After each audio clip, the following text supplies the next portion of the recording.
వచ్చే మాఫీ రాకపోతే ఇప్పుడు రైతుల బాధ తెలియదు మనకి.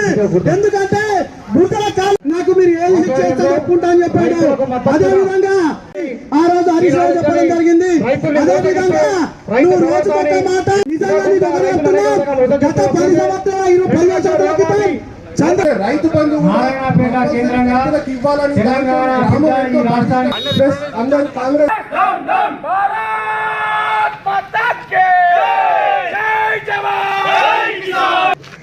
కాంగ్రెస్ ప్రభుత్వం ఎన్నికల్లో అనేక హామీలు ఇచ్చి నెరవేర్చినప్పటికీ ముఖ్యంగా ఈ రాష్ట్రానికి వెన్నుముకైనటువంటి రైతాంగానికి ఇచ్చినటువంటి హామీ 2 లక్షల వరకు రుణమాఫీ చేస్తా అని చెప్పి ఇప్పటి వరకు కేవలం కొంతమందికే పరిమితం కావడం, చాలామంది రైతులకు రుణమాఫీ కాక మొదటి విడత ₹1,00,000 రెండో విడత 1,50,000 మూడో విడత 2 లక్షలన్నా, మొదటి విడతలో ₹1,00,000 రానటువంటి రైతులు ఉన్నారు, రెండో విడతలో 1,50,000 రానటువంటి రైతులు ఉన్నారు, మూడో విడత 2 లక్షలు రానటువంటి రైతులు వేలాది మంది రైతులు మన జిల్లాలో ఉన్నారు. రాష్ట్రంలో చూసుకుంటే లక్షలాది మంది రైతులు ఉన్నారు.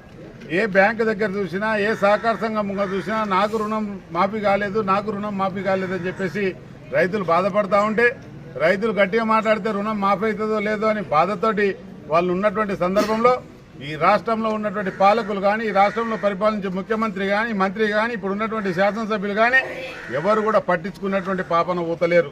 శాసనసభ్యులు వస్తూ ఉన్నారు, పత్రికలకు ప్రకటనలు ఇస్తూ ఉన్నారు.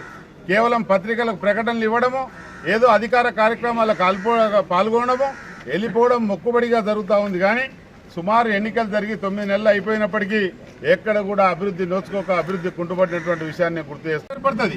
మీకు 6 నెలల్లోనే మీ మీద వ్యతిరేకత ఏర్పడడం జరుగుతూ ఉంది. మీరు కూడా చూస్తూ ఉన్నారు, ఆ విషయం మీకు కూడా తెలుసు. కాబట్టి ఇప్పటికే ఎంతమంది రైతులు అర్హులైతే ఉన్నారో, ఎంతమంది అయితే 2 లక్షల వరకు రుణాలు తీసుకున్నారో వాళ్ళందరికీ కూడా మాఫీ చేయండి. ఆ రైతుకు 5 లక్షలు అప్పు ఉంటుంది. 5 లక్షల్లో 3 లక్షలు కడితే 2 లక్షలు మాఫీ చేస్తా అంటావు. 3 లక్షలు కడితే 2 లక్షలు నువ్వు మాఫీ చేస్తావు, నా గ్యారెంటీ ఏంది? 3 లక్షల రూపాయలు బ్యాంకులో కట్టిన తర్వాత బ్యాంక్ అధికారి మీకు తెలియజేస్తాడా, లేకుంటే అగ్రికల్చర్ అధికారులు మీకు తెలియజేస్తారా? నువ్వు ఇవ్వాల్సిన 2 లక్షలు ఇవ్వు, 3 లక్షల మిగతా రైతు కట్టుకుంటాడు. లేదంటే 2 లక్షల మీద వడ్డీ మీరు కట్టండి అంటున్నారు. మీరు ఒక లెటర్ ఇవ్వండి రైతుకు, ఫలాని సోమయ్య 2,15,000 ఫలాని యూనియన్ బ్యాంకులో అప్పున్నావు, నువ్వు 15,000 రూపాయలు చెల్లిస్తే నీకు 2 లక్షల రూపాయలు మాఫీ చేస్తా అని చెప్పేసి ఒక లెటర్ నువ్వు ఇస్తావో తెలియదు, ఇవ్వవో తెలియవు, నువ్వు ముంచుతావో తెలియదు, నువ్వేం చేస్తావో తెలియదు. కేవలం రైతుదే కాదు, ఈరోజు చూస్తే రేషన్ కార్డులు ఇస్తా అన్నావు, ఎక్కడ చూసినా రేషన్ కార్డులు లేనటువంటి పరిస్థితి.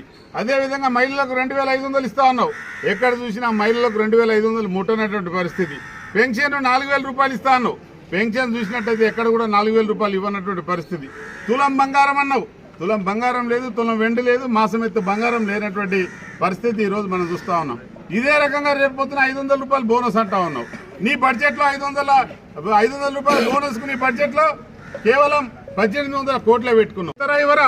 లేదు. రేపు రబీ పంటకు సన్నవడ్లకు బోనస్ ఇస్తారా లేదా? మీకు క్లారిటీగా ఇవ్వాలి, రైతాంగాన్ని మోసం చేయొద్దని చెప్పేసి నేను అంటాను. ఇక్కడ ఉన్నటువంటి శాసనసభ్యులు అందరూ కూడా సీనియర్లు ఉన్నారు. ఈ సీనియర్లకు కూడా తెలుస్తలేదేమో ఏ రకంగా పరిపాలన చేయాలి. మన బోనస్ కోసం బడ్జెట్లో పెట్టింది ఎంత, మన రైతాంగం పండించేటువంటి పంటలు ఎంత, మన రుణమాఫీకి ఎంత డబ్బు కావాలి, ఎన్ని లక్షల మంది రైతులు రుణాలు తీసుకున్నారు, వీళ్ళందరికీ డబ్బు ఎట్లా సమకూర్చుకోవాలనేది మీకు తెలియదా అని చెప్పేసి నేను అడుగుతా ఉన్నాను.